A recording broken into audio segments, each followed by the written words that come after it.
Preparing for the win. Those were Mikel Arteta's own words at the press conference for Arsenal versus Man City today. His own words. So we're going to predict the starting 11 that is best prepared to win this game. But there are some big questions still to be asked. Who starts at centre-back? Mosquera or Saliba? Who starts in the 10? Eze or Nwaneri?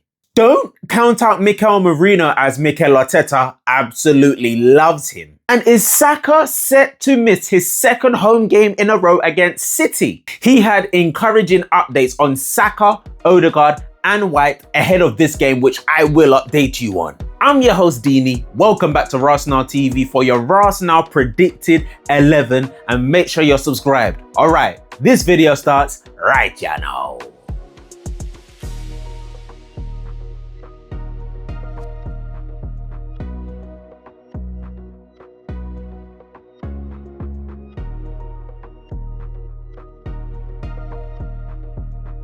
Yes, people, then welcome back to Arsenal TV. I am your host, Dini, and I hope you are all blessed on this Friday afternoon, evening. Yes, it is the Friday of all days. It's the day before the weekend. So ladies and gentlemen, I hope you've had a brilliant week at work or at college or at school or wherever you are in this world or what you are doing. I hope it's been blessed and I hope you are looking forward to the weekend. My weekend is my actual work day, so I'm looking forward to getting to work this weekend. People, if you are new here, make sure you subscribe to the channel. If you're new, make sure you smash a like on the video and leave your comments in the comment section down below on this predicted 11 video. Mikel Arteta has some very interesting things to say on the predicted 11. Also, Guardiola has some good things to say on Arteta and Arsenal. One of the main lines that has come out from Guardiola's press conference ahead of this game is that he has quoted to be saying that Arteta is an incredible manager and what he's done with the team has been incredible with the options that we have now, where he's taken us from to where we are now. And I feel like for someone that was always labeled as Pep's cone man and this, that and the other, he will never be on Pep's level. And you know what? He may still never be on Pep's level, but to be quoted as saying that the person who used to be your number two is now an unbelievable manager, has made his own stead in the Premier League. If I was Mikel Arteta, I'd be very proud of myself, because a lot of people would have doubted him when he made his move from Man City to be the main manager at Arsenal. The job that he has been doing now should be absolutely credited to him. So people, I'm just going to give you my predicted 11 straight away now, and then we're going to talk about everything else afterwards. So this is the predicted 11 that Arsenal should be fielding on Sunday, that Arteta should be fielding on Sunday. And it goes as follows. And I'm going to explain everything. Raya in goal, right back, Timber. Starting at centre back on that right side, Christian Mosquera. Gabriel on the left centre back, Calafiori at left back. In that 6, Martin Zubimendi, Rice. And then who are we going in that 10? Oh, I almost said the wrong name. We're going Ethan Nwaneri. Ethan Nwaneri is starting in the 10. We're going to get into that. On the right-hand side, who is starting? Noni Madueke. We're going to get into that. Who's starting up front? Victor Gyökeres. And who's starting on the left? Not Martinelli. It's going to be Eberici Eze. I'm going to say that one more time. Raya, Timber, Mosquera, Gabriel, Calafiori, Zubimendi, Rice, Nwaneri, Eze, Madueke, Victor Gyökeres. Let me know if that's the predicted 11 you'd field out at the game on Sunday. And the reason why is this. Let's start at the centre-back, because that's one of the main questions I asked in the intro. Who starts at centre-back, Mosquera or Saliba? Now, there are two arguments for both players. Let's start with, first of all, William Saliba, who's actually been at the club the longest out of the two defenders. We know the type of player Saliba is. Generational talent. He's becoming one of the best defenders in his own right in the league and in the world. Real Madrid are not after him for no reason. Clubs aren't looking at him for no reason. Arsenal don't want to sign him to a new contract for a long time for no reason. He has been, if not one of the best defenders at this club for the last how many years that he has been here. Saliba is a brilliant talent. Now, we know that he's been injured. But he's still fit enough. He was fit enough to be on the bench against Bilbao. And the question is he going to start? Now, the reason why I'm fighting Saliba's case is because of how brilliant he's been. The partnership with him and Gabriel second to none in the league. And it's kept Haaland quiet for a lot of the games, or him limited to as many chances as he had. Yes, he did score at the Emirates, but Haaland hardly scores when Saliba and Gabriel are the partnership at centre-back. Them two, it just makes sense. And I was watching a show today and the question was asked, if Saliba turned up to Mikel Arteta's door, you're the manager. Saliba comes up to you and says, manager, I'm ready. I'm ready and I'm fit to play. What are you going to do?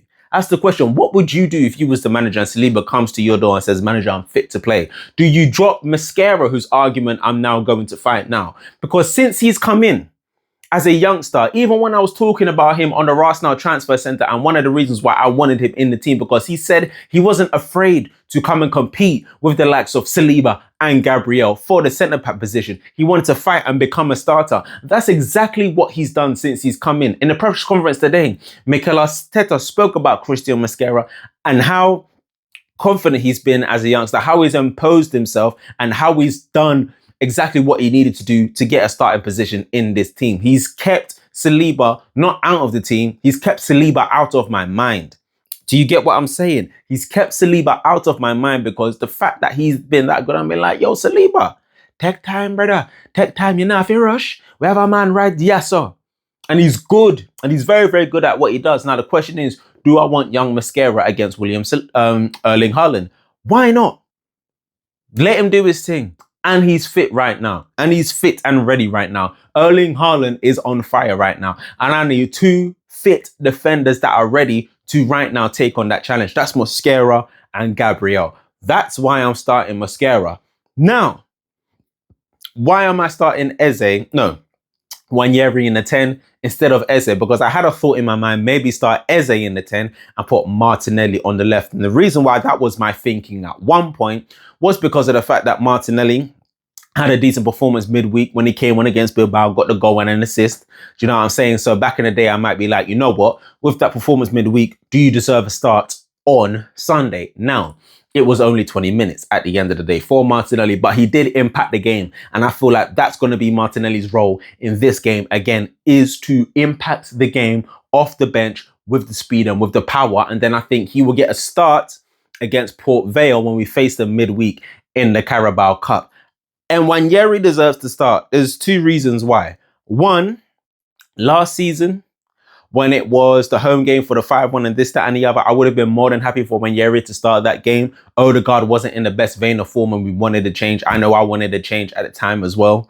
Bloody, bloody, blah. But then Odegaard scores in like the first 2 minutes anyway of that game. But I wanted Wanyeri to start because he's good enough to start.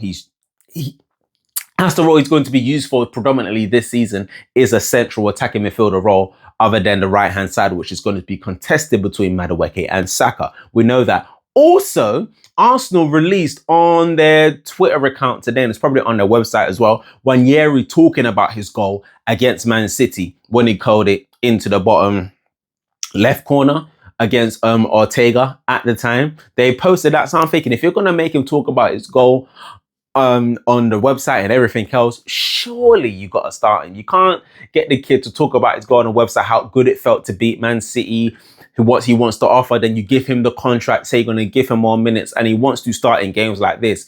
I don't think you can do that and then put him on the bench again and put Eze in the 10 and then start Martinelli, who had a good 20 minutes on Tuesday. I don't think that's fair on Wanyeri. That's why I'm starting him in the 10, because he deserves to start. And I looked at the lineup last season. There was another youngster that started in that game. Do you know who that was? Lewis Kelly. And what did Lewis Kelly do?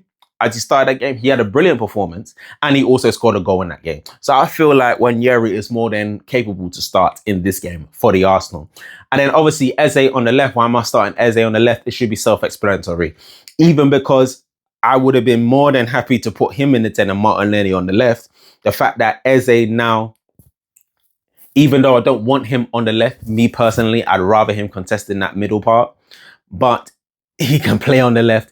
And when he's on the left, he's the best winger out of the lot when it's Martinelli and Trossard there as well, who are still able options to come off the bench and impact the game, as we saw against Bilbao. And we'll have a lot of people coming off the bench. Let me read the bench to you right now, so you know who we can have coming off the bench. Kepa, Hincapie, Skelly, Saliba, Marino. Who's Marino. Norgard, Trossard, Dalman, Martinelli. We have tools to come off the bench. Now this is where I get to Odegaard, Saka, and White. Mikel Arteta said that for the three of them, things have been modified to the point that there is potential they could either be on the bench or face late fitness test to play the match on Sunday. Or no, not even necessarily play the match.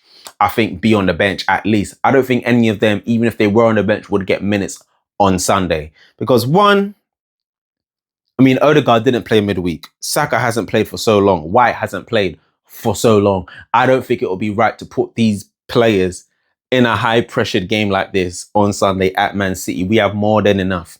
Also, we have Port Vale in the Carabao Cup coming up midweek. And if these players are fit enough to start, then I'd start Saka, White and Odegaard in that game.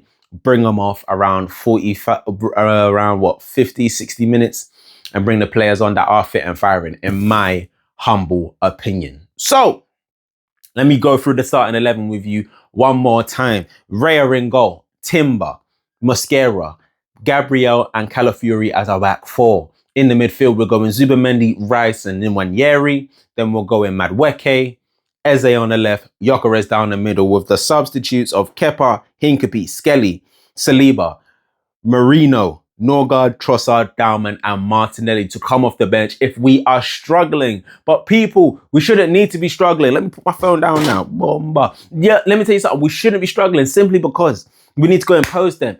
Emirates form needs to be paramount this season. It needs to be top of the list. 19 wins out of 19 when we're playing at home this season. Starting now or continuing with Man City. We dispatched off Leeds. We dispatched off Nottingham Forest. Man City is not going to be the same kettle of fish as Leeds and Nottingham Forest. They are a different level to those teams and they had a good night out in Napoli yesterday. But we have way more rest. We've had way more rest and we're the favourites. We're in better form than Man City. Let's go and win this game because we are hungry. Beat Man City, you are close to knocking them out of the title race, period. There'll be 6 points behind us, 9 behind Liverpool, with ground to make up, with the injuries that they have. Go and get the job done. And with that being said, I'm going to predict that we are going to win this game 3-0. 3-0 to the Arsenal. I need that because too many times we've rocked up to the Etihad and obviously City have just they're just, say, lock off. You're not move. You're not forward. You understand? That's what we need to do to City when they rock up at the Emirates on Sunday. So people, make sure you subscribe to Arsenal TV. If you are new, I hope you've enjoyed this show today. Make sure you smash a like on the video and leave your comments down below in the comment section. Leave your predictions down below and leave your predicted 11s in the comments below, people. And we'll be back with, what we'll be back with tomorrow? Some more thoughts on the game, or some more thoughts in the game, because there's more thinking in my mind. So we'll be back tomorrow with that. And then obviously Sunday is the big one, 4:30 at the Emirates, Arsenal versus Man City, and I'll be with AFTV at the Box Park Croydon for their watch along. So make sure you keep your eyes peeled for that too. All right, love and guidance, people. Peace.